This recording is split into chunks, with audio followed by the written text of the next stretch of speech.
शेख हसीना, जब एक फ़ोन ने उनकी ज़िंदगी ठहर डाली। यह बात है 15 अगस्त 1975 की। बांग्लादेश के संस्थापक कहे जाने वाले बांग्लादेश के पहले राष्ट्रपति शेख मुजीबुर रहमान, उनकी पत्नी और उनके 3 बेटों की हत्या कर दी। तब शेख हसीना और उनकी बहन रिहाना जर्मनी में थी। जब उन्हें यह पता चला, जब उन्हें यह फ़ोन आया, तब उनकी दुनिया ठहर गई। अपने परिवार को आखिरी विदाई देते हुए वह भारत आ गई अपने बहन के साथ। भारत में उन्हें इंदिरा गांधी ने आसरा दिया। अपने अंदर इतना बड़ा दर्द रखकर वह भारत में रही और आखिरकार 1981 में वह बांग्लादेश लौट गई और वहां पर अवामी लीग की नेता बनी और 1996 में वह पहली बार बांग्लादेश की प्रधानमंत्री बनकर उभर आई।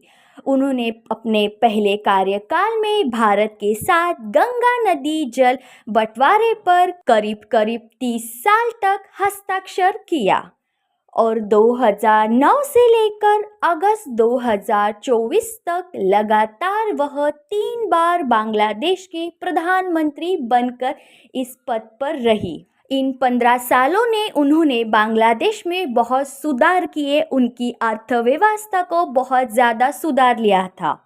20 साल तक प्रधानमंत्री पद पर रहने वाली शेख हसीना एकमात्र ऐसी महिला है इतिहास में सबसे लंबे समय तक प्रधानमंत्री बनकर रही है।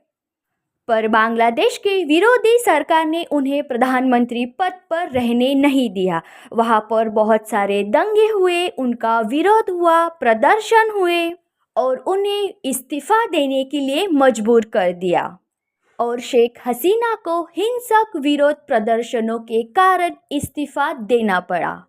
5 अगस्त 2024 को 2:25 बाद शेख हसीना ने बांग्लादेश के पंतप्रधान पद से इस्तीफा दे दिया और अपनी बहन रिहाना के साथ भारत लौट आई। करीब शेख हसीना और उनकी बहन 15 महीनों से भारत में दिल्ली में रह रही है, पूर्णतः सुरक्षा के साथ।